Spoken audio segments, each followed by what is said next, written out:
resgatando um pouco da primeira parte da nossa palestra. A palavra ação, ela é, antes de qualquer coisa, uma atitude interna. É uma decisão pautada na chamada vontade superior. Esse termo vontade é cunhada pelas tradições iniciáticas, mas aqui nós estamos falando, na verdade, da consciência do ser. Então, ação é essencialmente um ato de consciência. Não significa fazer algo, mas decidir. Por quê? Só decidir. Porque o cosmos aciona mecanismo de realização daquilo. Porque a decisão que o indivíduo toma, não é ele que toma. Ele é o indivíduo receptáculo. Ele é o indivíduo mais sensível, receptor de uma decisão que é consciencial, é cósmica, que chega no indivíduo mais sensível. Então, ele fala, eu decido isso. Pode ser até uma coisa que aparentemente diz respeito apenas à própria vida pessoal.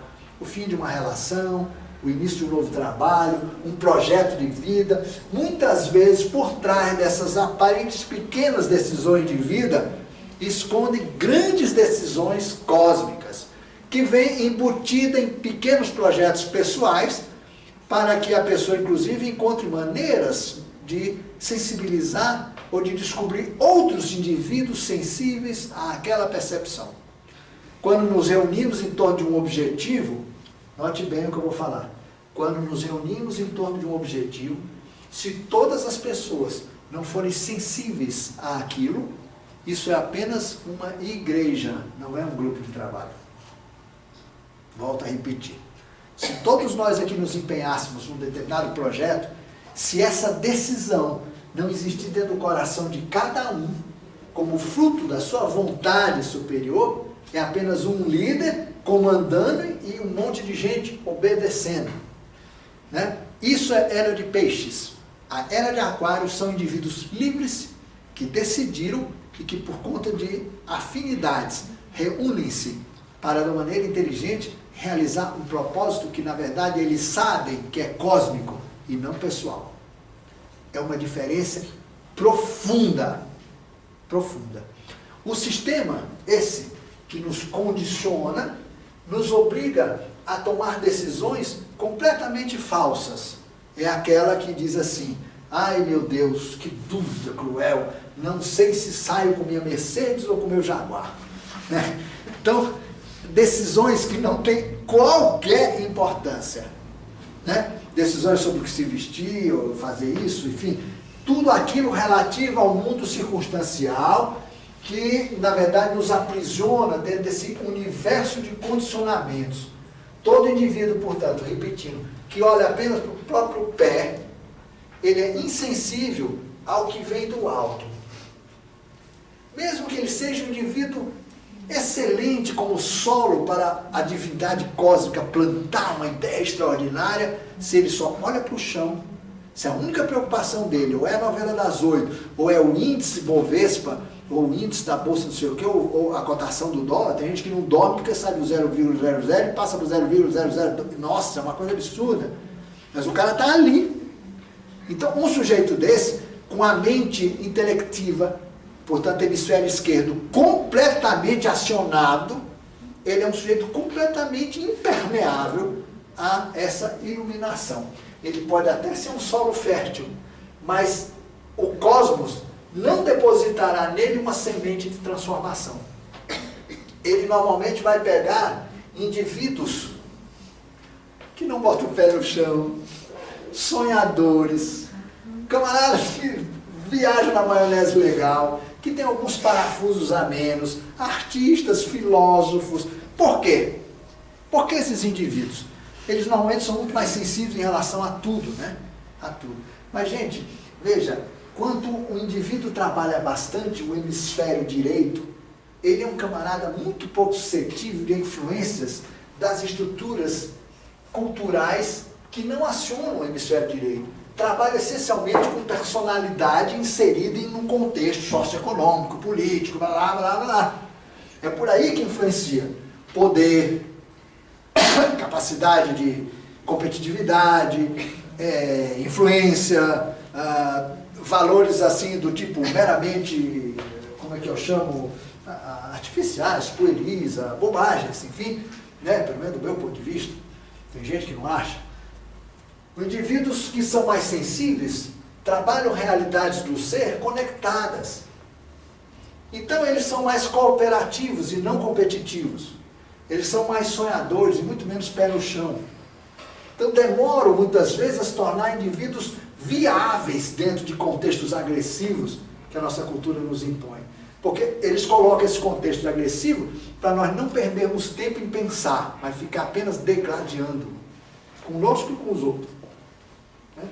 Compartimenta o planeta todo em países, departamentos, estados, municípios, aí nós fazemos a mesma coisa, levamos o mesmo comportamento fragmentário para a nossa vida pessoal e continuamos a guerra entre nós. Com isso não temos tempos para sentir, para pensar, para criar, né? Para trabalhar outros níveis de percepção e de expansão de consciência.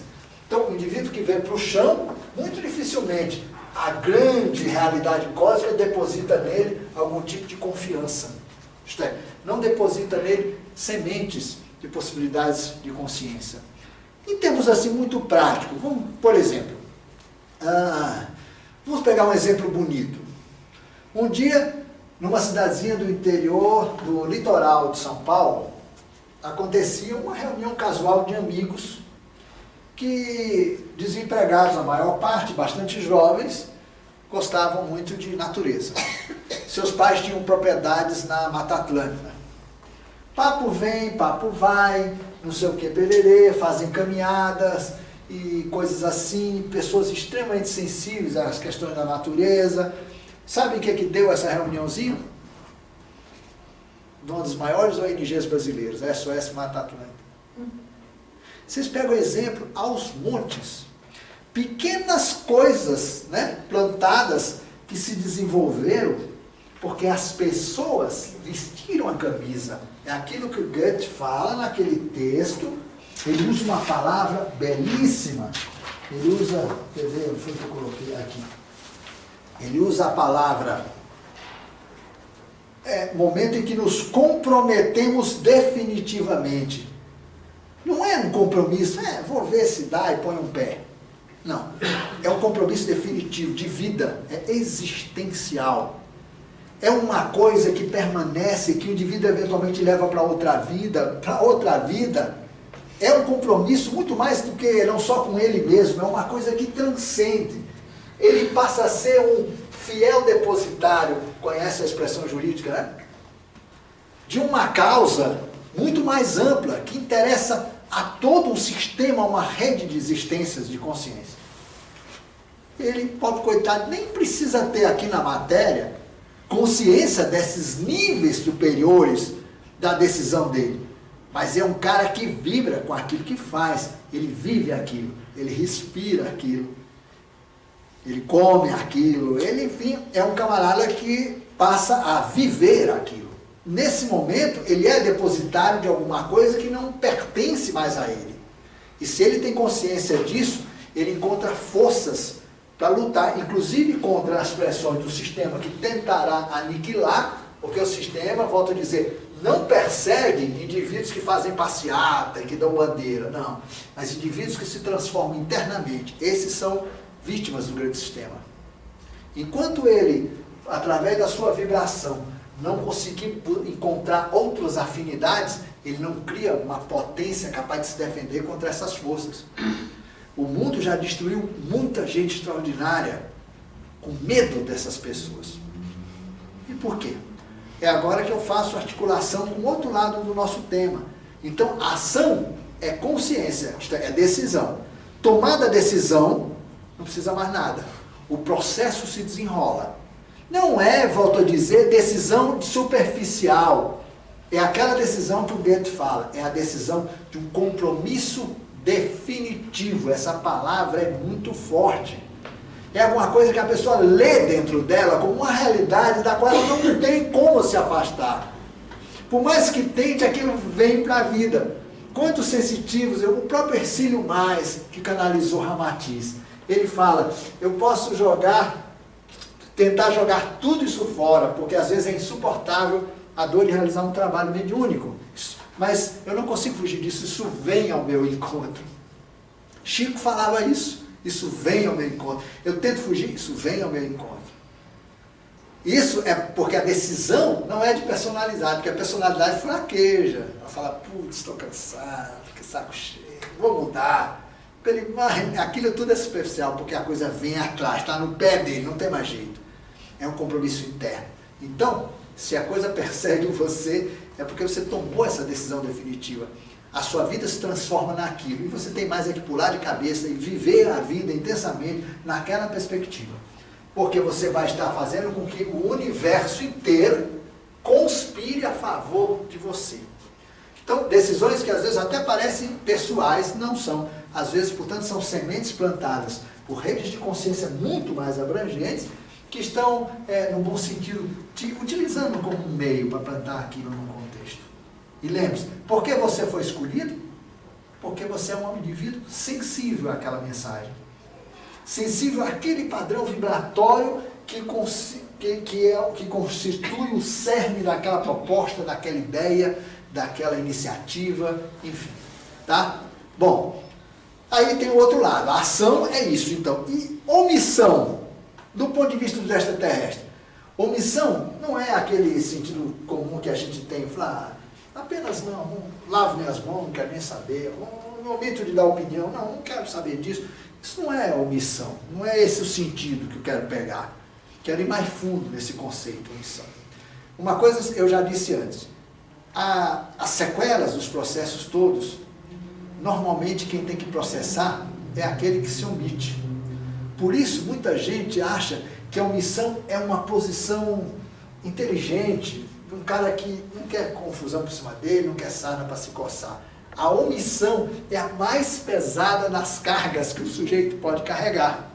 Primeiro, ele é manipulado por todo o sistema para que essa omissão perdure e que ele não acesse essa luz. E depois o seguinte, as consequências disso tudo vai cair na cabeça de quem? Do omisso. Não do outro.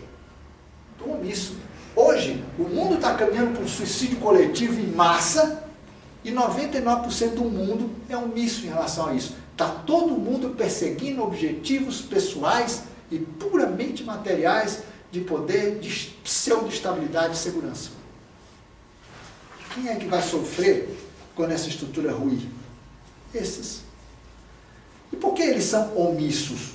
Que sentido tem, do ponto de vista extraterrestre, essa palavra, nesse contexto de crise global? Gente, vocês vão se surpreender com o que os ETs dizem a respeito disso. Veja só, os omissos são aquelas pessoas que não têm medo nenhum do que possa lhe acontecer em função da omissão. Por pior que seja. Por quê? Porque ele não tem medo das coisas que conhece. O que ele teme mesmo é a vida, é o novo. O omisso é um indivíduo covarde em relação à própria vida. Só vive novo, o que transcende, o que é evolução, o cara que decide. O omisso não vive, fica apenas com as sequelas. Nós temos muito mais facilidade para aceitar aquilo que nós já conhecemos, por pior que seja. O sistema, eu posso chegar aqui para você e falar, os omissos em relação à crise planetária vão levar na cabeça. Não tem importância. Porque isso ele conhece. O máximo que pode acontecer com ele é morrer de fome, vários tipos de doença, desgraça total, família dispersa, qualquer coisa desse tipo que possa acontecer em função de uma crise total. Ou uma bomba atômica cair na vizinhança, como aconteceu em Hiroshima, Nagasaki, vendavais, furacões. Tudo isso o omisso aceita. Ele não tem medo da morte. Todo mundo ensina que nós temos medo da morte. O omisso não tem medo da morte, ele tem medo de viver. Compreende a diferença? É omisso aquele que tem medo de viver. Na perspectiva extraterrestre, ser omisso é ser covarde em relação à possibilidade de ser feliz. Que loucura! Porque só é feliz o indivíduo que transcende as suas chamadas necessidades artificiais impostas por esse contexto aqui. Isto é, pelas pressões do sistema, todo cultural, pelas pressões da sua herança genético-biológica herdada e pelas circunstâncias imediatas onde está exercendo a sua vida, enfim, o contexto imediato. Difícil de engolir essas coisas, né? Porque isso nos encosta dentro da parede. Nós todos, essencialmente, somos altamente omissos. E não é porque nós não queremos rolo, não. No fundo, nós não temos medo das consequências da nossa omissão, porque a morte nós conhecemos. É estranha a visão deles, né? Nós temos medo de sermos livres, de vivermos e estabelecermos o nosso próprio destino. É disso que nós tememos. Tememos a própria luz, porque, veja, seres acostumados com a escuridão do cativeiro, a canalização é assim. Tem medo é da luz, e não da escuridão. Nós todos que estamos vivendo essa crise que o mundo atravessa, por mais bem informados que nós estejamos do ponto de vista dos noticiários, os senhores poderiam ser especialistas na análise do que está acontecendo no mundo. Hoje já é uma grande especialidade, inclusive. Tem gente que hoje está procurando ser analista do quadro em que o mundo se meteu, né? Porque existe alguma discussão em torno da ideia de que se existe ou não possibilidade de reversão dessa situação. O pessoal que tem uma tendência mais para ecológico-ambiental acredita que nós já estamos em processo de irreversibilidade do ponto de vista de sustentação da vida no planeta. Ou seja, o sistema natural não tem mais capacidade de resgatar a integridade da vida, porque a cadeia da vida, inclusive a cadeia alimentar, está rompida. Então, o número de espécies desaparecidas em todos os níveis da cadeia já comprometeu a saúde desse sistema, que é altamente delicado e complexo. Desde os plânctons, que segundo a ciência constitui o fundamento do início do processo de alimentação, de toda a cadeia de troca de energia, até os níveis mais elaborados, mamíferos de nível superior, chamados homens e mulheres desse planeta, né? Está tudo comprometido. Isso é a corrente mais ecológica ambiental. Mas tem outro grupo que considera a questão ecológica ambiental secundária diante da questão, vamos dizer assim, cultural, no sentido amplo, política, talvez, da ideologia do capitalismo selvagem, que é o que impera no mundo hoje. Bom, esses caras analisam de que também não tem uma saída. Enfim, não é bem, a posição deles é um pouco diferente. Eles acreditam que as situações podem se agravar de tal maneira que o homem, a própria humanidade, encontrará uma solução. Quer dizer, quanto pior ficar, mais consciente a humanidade ficará em relação à possibilidade dela se destruir. Agora, a discussão fica, bom, quanto é que tem que ficar ruim para o pessoal perceber que precisa fazer alguma coisa? Aí entra os ambientalistas e falam, quando eu descobrir isso, não haverá mais tempo, porque as cadeias naturais de evolução não respeitam em que nível a humanidade está ou não está do seu entendimento sobre ela mesma. Compreende esse dilema das discussões aí? Pois bem, tem uns camaradas, só um pouquinho, tem uns sujeitos, eles são chamados, eles nasceram, quer dizer, essa filosofia nasceu numa grande reunião, acontecida em Roma, em muito tempo, acho que na década de 60. Eles criaram lá um troço chamado Clube de Roma. Se tornou famosa essa organização, porque a partir dela muita coisa se desenvolveu, e esse novo espírito, inclusive, que toma conta das Nações Unidas, nasceu no Clube de Roma. Esse grupo, naquela época, fez uma avaliação global da situação do mundo, em todos os níveis, mas fundamentalmente na questão ecológica ambiental. Naquele tempo eles falaram, se em 20 ou 25 anos não mudarmos radicalmente a maneira como usamos recursos naturais não renováveis, como construímos as nossas cidades, como educamos as gerações nascentes, e como, não sei o quê, como usamos a nossa capacidade intelectiva, os nossos cientistas, tecnólogos, as pessoas de alto nível no mundo, se não mudarmos isso, em 20 a 25 anos, não haverá saída para a humanidade. Sabe quando completou 25 anos? Em 1984. A famosa data, né, do livro de George Orwell, né? Foi lá, como chamava?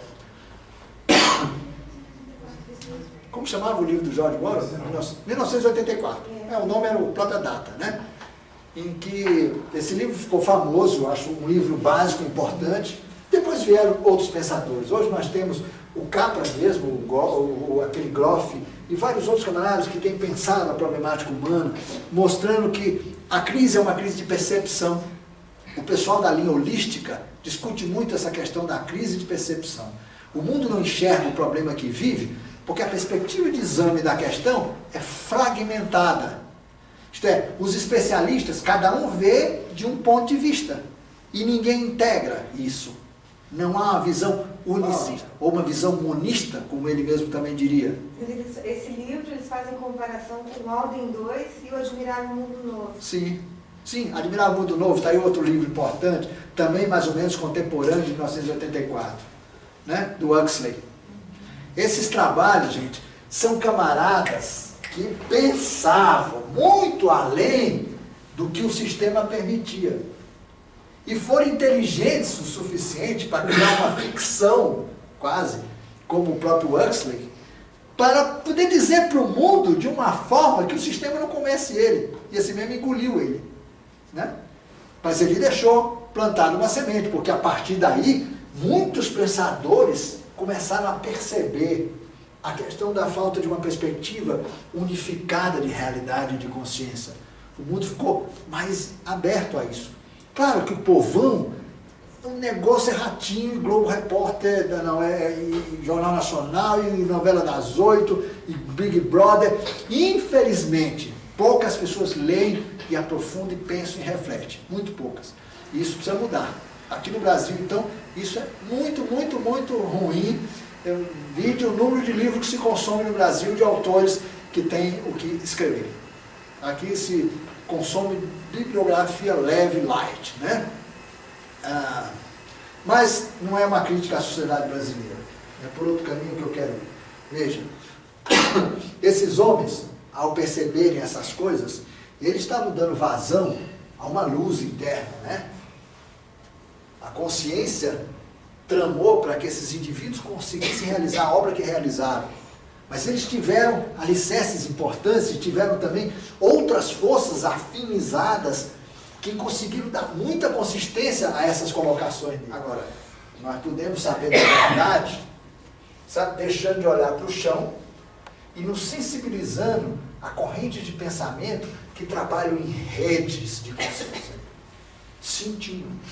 Aí qualquer entrelinha, qualquer notícia, qualquer palavra, você enxerga longe. Para isso, nem precisa muita informação, precisa sensibilidade para perceber o que está acontecendo por trás. Então, voltando à questão da omissão. Todos nós achamos, muitos de nós acham que a omissão é uma coisa prática. Afinal de contas, não tem nada a ver com isso, não. Problema ecológico ambiental, não, sem problema. Depois, que alternativa que eu tenho? Eu tenho que entrar no supermercado, comprar embalagem pra caramba, respirar esse ar imundo, beber água contaminada, eu não tenho alternativa.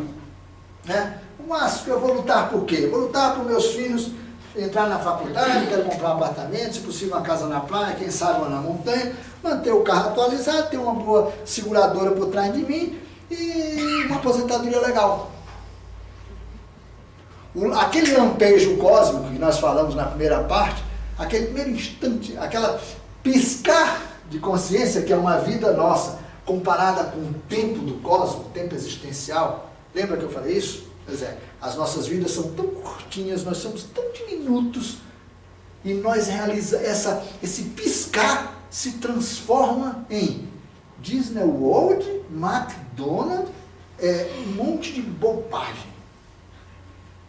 Nosso conjunto de conceitos, quer dizer, como é que nós lampejamos no cosmos? Uma manifestação de consciência nossa para lutar por essas coisas? Por isso que os extraterrestres dizem, olha, vocês não se iludam, os compromissos que vocês tiveram aqui, ou que vieram para cá, vocês esquecem todos, e vão aqui ter outros compromissos. Por quê? Porque uma vez na matéria, olhando para baixo, sujeito às pressões do sistema, nós esquecemos o nosso compromisso. Passamos a ser seres muito pouco sensíveis às demandas cósmicas. Nós passamos a ser um ser inteiramente a serviço de uma estrutura que está aí, de poder. queremos ou não ser omisso. Aí vem o sujeito, não, eu não sou omisso. Eu participo de uma ONG ecológica, eu participo em todas as comissões pela paz, eu sou da pastoral, faço trabalho voluntário na escola, eu sou um sujeito engajado politicamente, blá, blá, blá. Esse não é um sujeito consciente. A maior parte das pessoas que estão nisso também não são conscientes. O consciente é um indivíduo que opta lá dentro, realiza em si, porque o cosmos conspira em relação ao projeto daquela pessoa, e ele não dá bandeira no lance. Ele não é um camarada que participa de coisas que legitimam o aspecto oposto daquilo. Vamos melhorar essa colocação. Nesse último ano, eu recebi muitas canalizações interessantes relativamente aos acontecimentos do dia 11 de setembro do ano passado. Como essa do prédio que eu falei para vocês, e que o Zé Tesso falou, inocentes, ali estavam alguns por mérito, outros por demérito, mas com certeza entre eles não havia um inocente sequer. Considerando as possibilidades de vidas passadas de todo mundo que estava ali naquele prédio, quem eram que estavam lá? Como podemos saber? Para o mundo de hoje, para a exploração comercial e ideológica do que aconteceu, eram os pobres coitados inocentes. Eu vi uma reportagem, uma família inteira chorando, porque o seu filho, que tinha promissora carreira na área econômico-financeira, tinha uma empresa de exportação de dinheiro, em outras palavras, um factory internacional. Que rapaz promissor, 21 anos e já estava por dentro do esquema, advogado, chorando, lamentando, coitado, olha do que ele se livrou.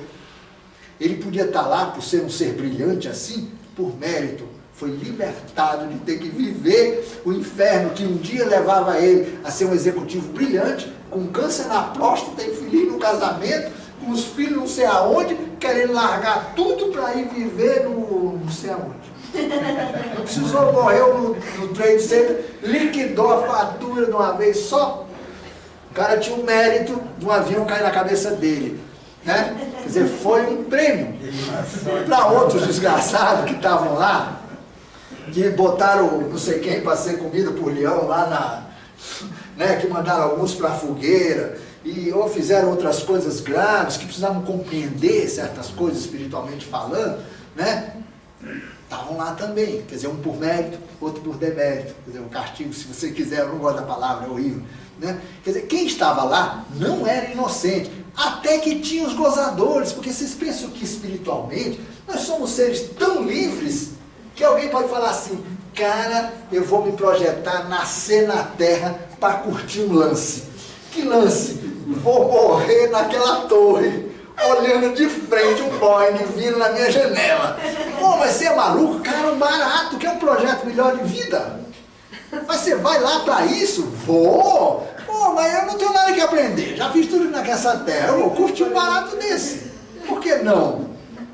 Você pensa que não tem essas coisas? Tem. Tem, gente. Tem gente que vem para a vida sem karma para curtir com todo o direito, a prerrogativa de exercer isso. Pra olhar a humanidade, olhar e falar, meu Deus, quanta anta num planeta só, é a única espécie que não desaparece. A biodiversidade não estará comprometida, pelo menos em relação às antas. Tudo é assim no mundo. Não sejamos ingênuos, gente. Mas nós não podemos julgar o mundo é o que é, né? Essa circunstância, passamos, é o nosso nível de coerência espiritual. A distância, isso mede, na verdade, a distância em que a nossa luz está das manifestações. Nós criamos um mundo cruel, que é um cativeiro, entramos nele, esquecemos os nossos propósitos, esquecemos todo aquilo que nós decidimos realmente fazer, e como sujeitos completamente alienados, passamos a ser omissos em relação a tudo isso, nós não somos depositário dessa luz, nada muda, nada se transforma. Ninguém se sensibiliza. Tanto é que os homens e mulheres que se sensibilizam por alguma coisa no mundo e tentam mudar o mundo, são destruídos por esse mesmo mundo. Cada indivíduo diferente que acontece no mundo, em vez de ser recepcionado com alegria, não, é discriminado.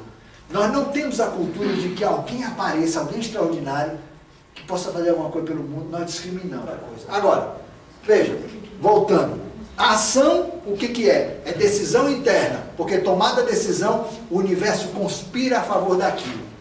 O que que é uma decisão? É quando o indivíduo sensível recebe no seu coração uma demanda cósmica, uma necessidade cósmica, que ele pode até traduzir em termos de um projeto pessoal de vida. Mas é uma demanda cósmica, é uma necessidade, uma consciência muito mais ampla, que deposita naquele indivíduo a confiança de que ali se começará a resolver aquela questão. É difícil você ver pela aparência de um projeto, de uma iniciativa, o que o cosmos quer resolver. Não sabemos, mas certamente é assim que funciona. Do outro lado, temos omissão.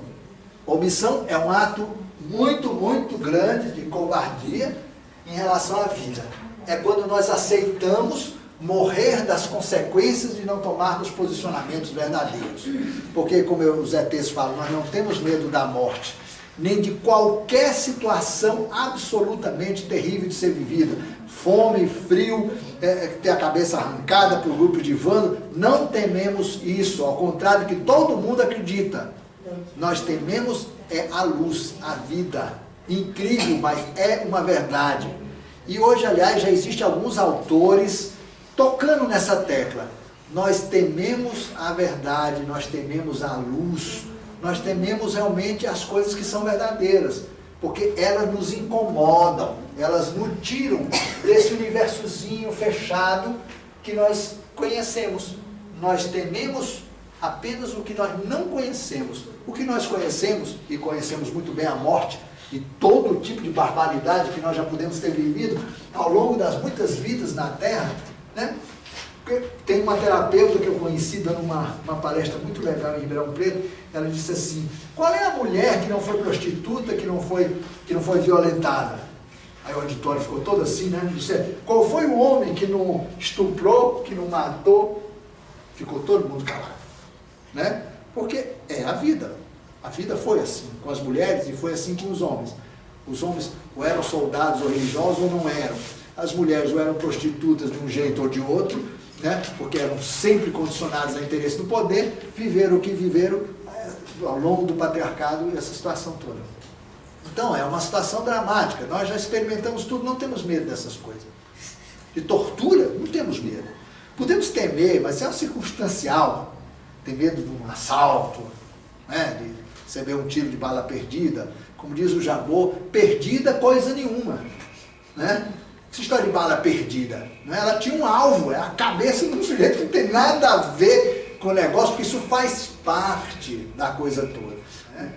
O que será que esse sujeito que recebeu uma bala perdida, será que ele não perdeu algumas balas também em outras vidas, não? Sabemos. Como é que nós podemos ajuizar uma estrutura dessa? Gente, um sistema cósmico é de uma coerência absoluta e perfeita. Por isso não ajuizemos quaisquer situações ou aquilo que a gente encontrar, seja na nossa vida ou na vida dos outros. Encaremos as coisas. Gonzaga, quando você fala que não teremos a morte, nós temos culturalmente uma questão de que o sofrimento faz crescer. E que esses grandes mestres que vieram, que trouxeram uma lição, eles passaram por esse sofrimento também, e deixaram essas lições. Então, eu te perguntaria se isso é uma verdade, que o sofrimento faz crescer. Primeiro, quem diz que os mestres sofreram, somos nós, que não somos mestres. A perspectiva dos mestres na realização de suas missões não implica sofrimento. Primeiro, porque ele não seria um mestre. Tá, começando daí. Não sofre o mestre. O mestre tem perfeita consciência. Quando Jesus falava, perdoai porque eles não sabem o que fazem, isso não é sofrimento. Não é sofrimento. A ideia de sofrimento é porque nos induz à culpa. O sujeito culpado é facilmente conduzível. As religiões nos ensinam a ser culpado. Tanto é que chego para você, eu recebi um e-mail agora, Oh, meu Deus do céu, mas Cristo morreu por você. Isso é papo. Cristo morreu por ninguém. Não foi essa a missão dele. Isso não é assim. As colocações todas de fundo religioso sempre nos remetem à culpa. Somos pobres, coitados, que aliás já nascemos com o tal do pecado original que até hoje ninguém explicou, e pronto. Né? Os mestres não sofrem, nós não aprendemos com o sofrimento. Essa ideia os ETs, por exemplo, abominam. Nós só aprendemos quando somos felizes, quando estamos bem e felizes. Por que é ao contrário do que ensino? Porque ensinar que você aprende na dor, todo mundo fica satisfeito. Está sofrido, mas é assim que a gente aprende. É a aceitação. A submissão é um sistema de controle. Você ensinar as pessoas desde criança, ó meu filho, a vida é dura, vai ser mesmo. Precisa muito sofrimento, muita luta, vai mesmo. Quanto mais o sujeito acredita nisso, mais difícil é. Se ele falar, não, a vida é tranquila, e lá começa a ser. Se ele realmente sentir isso, a vida começa a ser assim. Mas nós temos estrutura de crença tão absurda que quando a nossa vida está light, legal, nós falamos, meu Deus, tem alguma coisa errada. Então não acredite nisso. Primeiro, porque os mestres não sofreram a realizar suas missões. Mestre é um sujeito que tem uma manifestação consciente, ele tem uma manifestação consciente para realizar um propósito num determinado tempo, né? Ele é administrável por esse nível de consciência, por mais que façam com isso daqui qualquer coisa, pregar na cruz, blá blá, circunstância histórica. Não experimenta o sofrimento. De jeito nenhum. Tanto é que ele pode, inclusive, pegar essa luz aqui, imortalizar esse corpo e ascensionar essa matéria. Se manifestar com essa aparência física quando bem entender. Você vê uma coisa, Jesus, e pouca gente sabe disso, acompanhou os procedimentos dos essênios de outros amigos para a recuperação do corpo físico dele, ele olhando, e os outros viram a presença dele. E ele não quis nem que os aleijões dos pés fossem retirados. Ele depois volta para o corpo dele, com todas as sequelas do processo de tortura que ele sofreu, e vai para a Índia, morrendo aos 120 anos. Ele casou, né? Teve filho. Sim, teve filho, deixou descendente, essa coisa toda. Mas isso não pode ser dito, né? Porque Jesus tem que ter morrido na cruz, ressuscitado e ponto, e ele fez isso por nós. Na verdade, as coisas não foram assim. Há muitas coisas para serem reveladas sobre a vida, não só do Cristo, mas de outros mestres. O mestre Saint Germain atua até hoje com o mesmo corpo, com a mesma aparência, e apronta no mundo, aonde quer. Jesus já, o mestre mesmo, aquele que foi Jesus, já renasceu novamente em 62, trabalha no mundo árabe, está realizando os trabalhos dele. Esses caras não sofrem, gente, não tem essa perspectiva. Então, abandone a ideia de que o sofrimento a gente aprende na dor. Não é. Não é, eu lhe garanto. Eu posso dizer assim, pessoalmente, os momentos mais felizes da minha vida foram os que eu mais cresci. Eu comecei a perceber isso.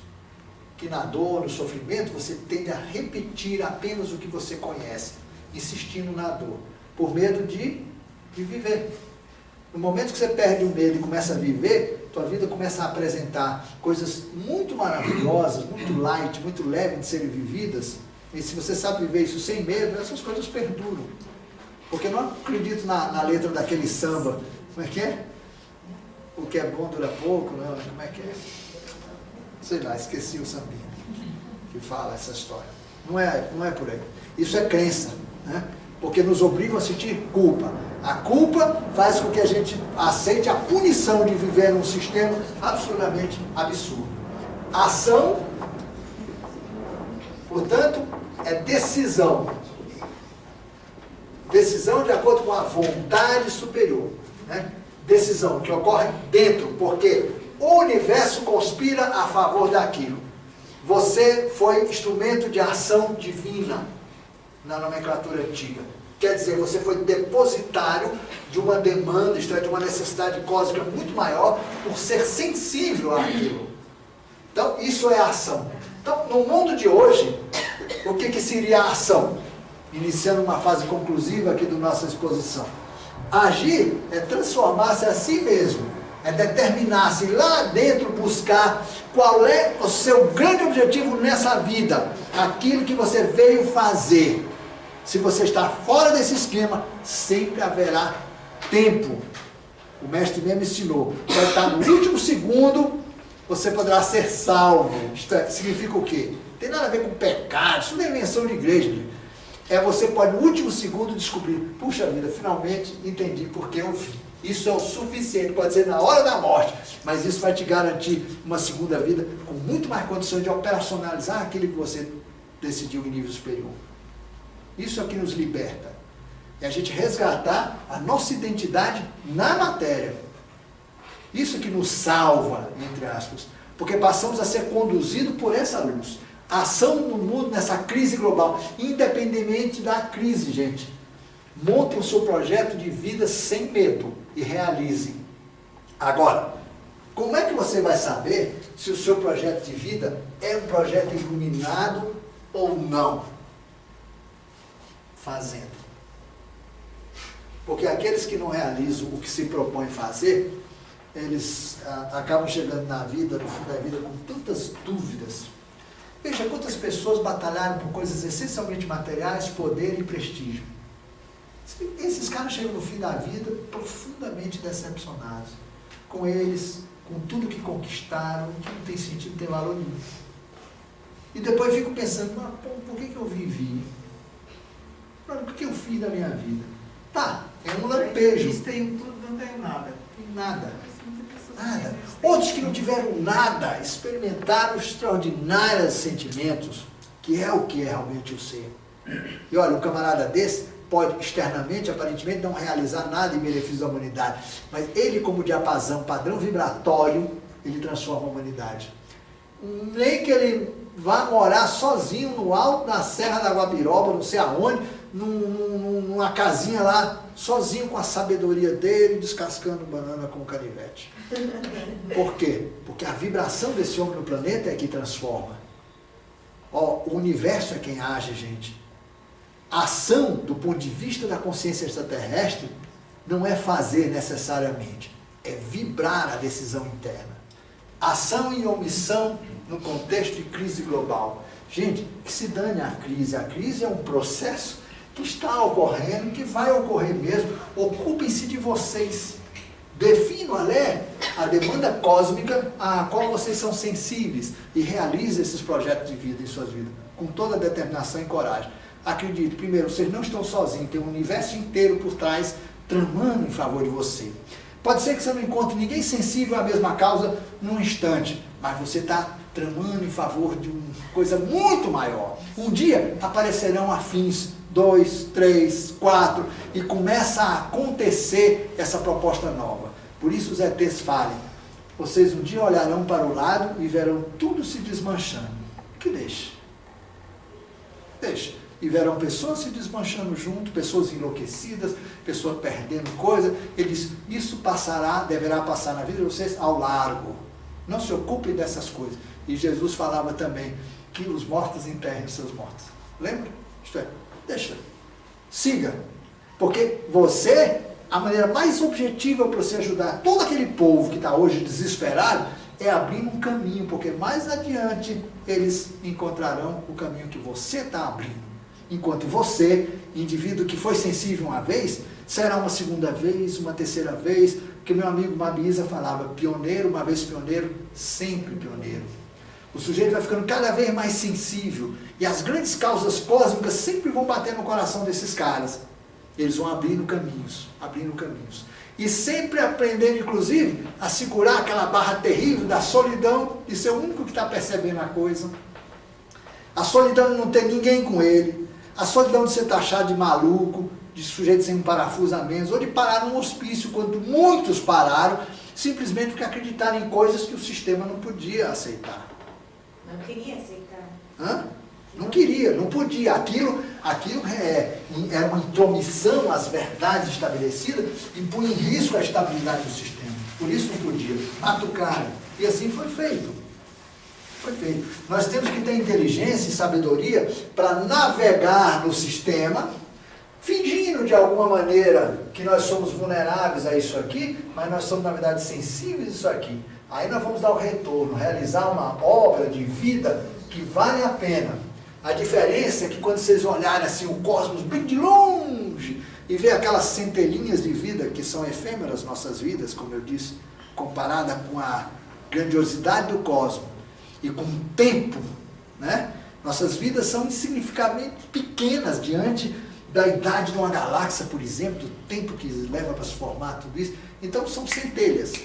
Você pode ver, de vez em quando naquela centelhinha tem uma centelha assim, pum, um sol que dura muito tempo, dura além da vida, da expressão material daquele ser. Esses caras estão realizando as grandes demandas cósmicas. E que valor tem isso? Nenhum. Esse é o último ensinamento que eu deixo para os extraterrestres que eles falam. Que valor tem você ser pioneiro? Nenhum valor. Você pode escolher os dois caminhos, porque os dois chegam no mesmo lugar. É uma grande verdade. E uma coisa difícil da gente entender. Porque ele diz que se nós não fôssemos livres para escolher um dos dois caminhos, eles não seriam alternativas verdadeiras. Só são alternativas porque tanto faz ir por um lado quanto pelo outro. A única realidade que ninguém pode fugir é das consequências. Aquilo que se planta, se colhe. Quem planta alguma coisa para colher, colhe. Quem não planta na omissão, né, colhe na omissão. É a única diferença, mas que todos chegarão lá, chegarão. Tudo bem? Então, ETs não diz qual é o certo e qual é o errado. Eles nos ensinam que nós somos livres a seguir o nosso destino conforme a gente queira. Como um alienado anta, ou como um sujeito consciente, criador de novas realidades, e o sujeito que articula as grandes demandas cósmicas na vida. Tanto faz. Não podemos, portanto, nos sentir melhores ou piores do que os demais. Agora, uma coisa é certa. Como nós somos livres para plantar, temos que ser livres para colher. Quem planta pioneirismo pode até se chatear pra caramba, mas colhe alguma coisa que ninguém viu antes. Isso não é legal? Aí o outro fala, mas que vantagem tem aquele que não planta nada, que é omisso, e pererê, papapá. Se ele for um sujeito sábio, ele vai curtir legal as consequências, as sequelas que ele vai ter que processar. Né? Eu acho que na vida, a gente, melhor, vale a pena a gente viver uma vida quando a gente tenta tudo que a gente acredita, luta mesmo, sabe, naquilo que a gente acredita. O grande desafio, na verdade, como diz alguns grandes escritores que pensaram sobre o tema, até Lao Tse falava, é a gente discernir entre uma coisa e outra, no sentido de que o que realmente vale a pena. Né? Então isso é um exercício de vida. Nós não vamos aprender a escolher através de livros, não. É fazendo mesmo. Se você acredita que a sua vida será boa e feliz, se você lutar pelas coisas puramente materiais, por poder, por status e conforto, faça isso, vá até as últimas consequências para você ter a experiência do que aquilo pode significar para você. Pode ser uma proposta também. Né? Agora, eu prefiro ser um inconformado. Eu me sinto mais feliz assim.